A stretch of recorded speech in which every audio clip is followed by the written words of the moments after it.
In this devotional, I'm going to share with you 3 thoughts from Mark chapter 7, verses 1 through 8, where I'll ask the question, should I follow tradition?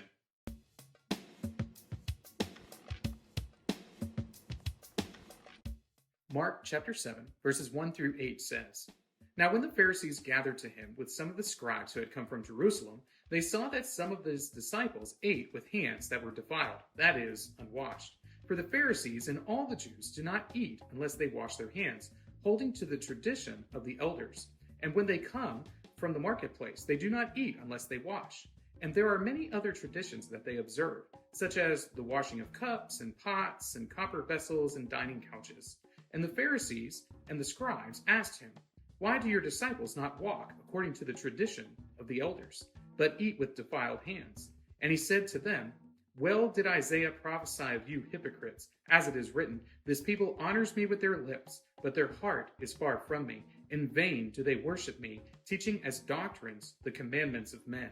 You leave the commandment of God and hold to the tradition of men. Jesus' words to the scribes and Pharisees was one that, again, is going to get him into a little bit of trouble because they are criticizing his followers, saying that they're not doing the most basic of the traditions that we have constantly followed as the people of Israel. Why aren't they doing it? Doesn't this demonstrate a lack of good, moral, upstanding leadership on your part, Jesus?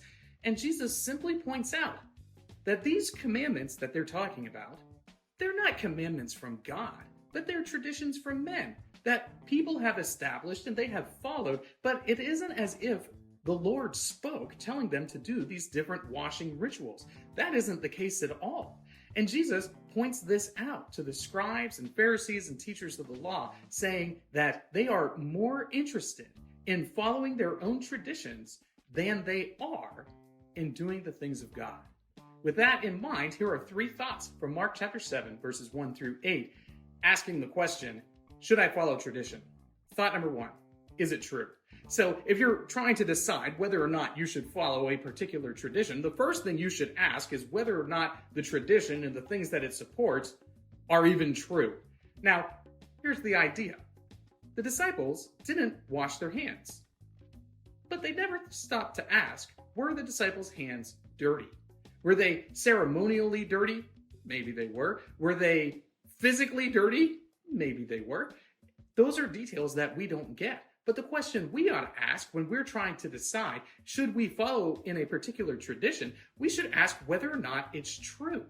Whether or not that tradition is rooted in truth. Because if it's simply a tradition that maybe is a good idea, maybe it's got some folksy sort of wisdom to it, that isn't necessarily binding.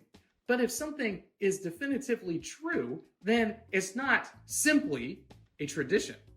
Rather, it is acting in accordance with the truth. Thought number 2, is it consistent?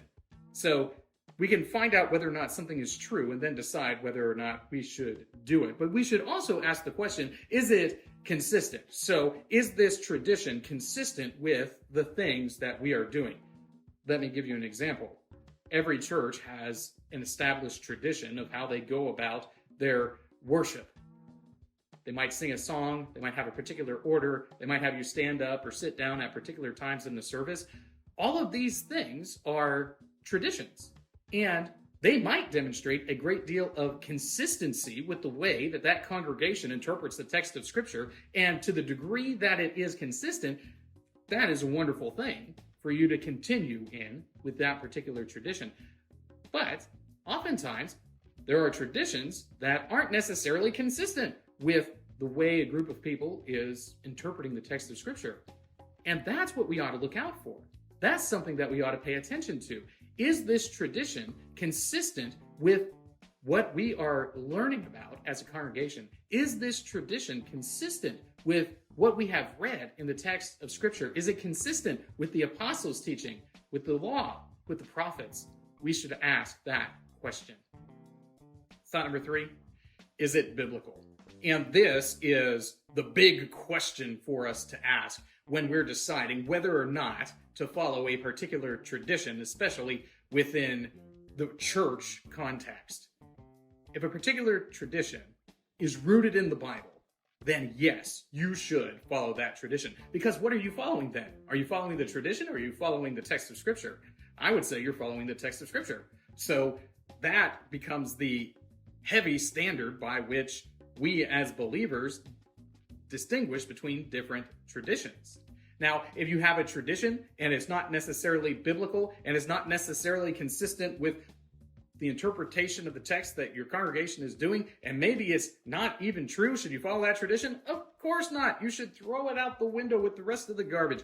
But if it is true, if it is consistent, if it is biblical, then by all means, follow that tradition. But this is the important thing, and the thing that Jesus was trying to get across.